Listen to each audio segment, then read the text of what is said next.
بسم الله الرحمن الرحیم. وطندارای عزیز و گرامی سلام، امیدوار هستم جور و صحتمند باشید. در خدمت شما هستیم باز هم با چند موضوع جدید که قرار است در ادامه همین ویدیو با شما شریک بسازیم. موضوع اول هموطن عزیز در رابطه با ویزای سیاحتی ایران می باشد. صدور ویزاهای سیاحتی ایران در سالهای گذشته برای شهروندان افغانستانی کدام محدودیت خاص نداشت. یعنی هر شهروند افغانستان زمانی که درخواست خود را به کنسولگری های ایران در افغانستان ارسال میکردند به مدت بسیار کم برایشان ویزای سیاحتی صادر میگردید.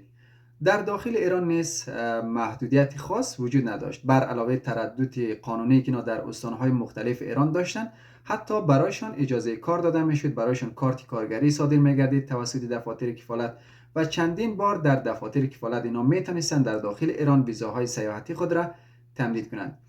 تا اینکه متاسفانه دولت ایران در قبال اتباع افغانستانی سیاست خود را تغییر دادند و هموطنان ما متاسفانه در این قسمت با مشکلات بسیار زیاد مواجه شدند.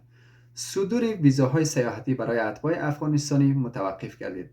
نظر به گفته یک منبع آگاه در کنسولگری ایران در هرات که جدیداً این بیانیه را به نشر رسانده، گفته شده سامانه ثبت ویزای سیاحتی یعنی گردشگری در زون هرات بازگشایی نخواهد شد و به جای ویزاهای سیاحتی قرار است ویزای زیارتی مخصوص زیارت امام رضا علیه السلام صادر گردد.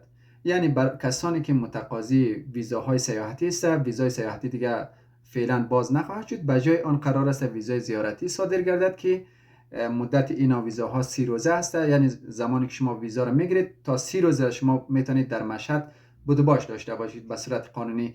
و یک محدودیت دیگه که در قسمت وجود داره، بر علاوه شهر مشهد شما در دیگه استان‌ها یا شهرهای ایران رفتن نمیتونید. فقط محدوده خاص وجود داره که همون شهر مشهد است و مدت ویزا 30 روز است. بعد از مدت 30 روز شما دوباره باید به افغانستان برگردید و تمام مسئولیت این ویزا به دوش شرکت زیارتی هست که برای شما ویزا میگیره.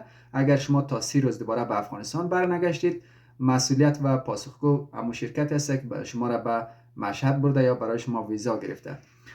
این بود هموطنان عزیز موضوعی که جدیداً در رابطه با ویزای سیاحتی به نشر رسیده بود با شما شریک ساختیم. موضوع بعدی در رابطه با دارندگان پاسپورت های خانواری می باشد. در ویدیو قبلی از با شما شریک ساختیم که دارندگان پاسپورت های خانواری میتونه به افغانستان بروند، برای خود تذکره پاسپورت و مدارک هویتی بگیرند، دوباره وارد ایران شوند و بدون از اینکه مدارک اقامتیشان باطل شود. خب هموطنان عزیز، تاریخ مشخص برای شما شریک ساختیم در ویدیو قبلی. اگر تا هنوز ویدیو رو ندیدین میتونید ویدیو قبلی رو مشاهده کنید.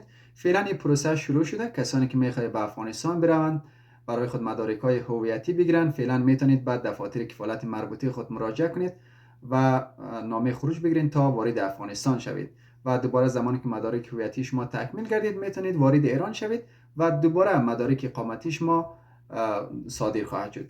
این بود هموطنان عزیز دو موضوع بسیار مهم که خواستم با شما شریک بسازم. خدا کنه برای شما مفید واقع شده باشه و تا ویدیو بعدی خداحافظتون.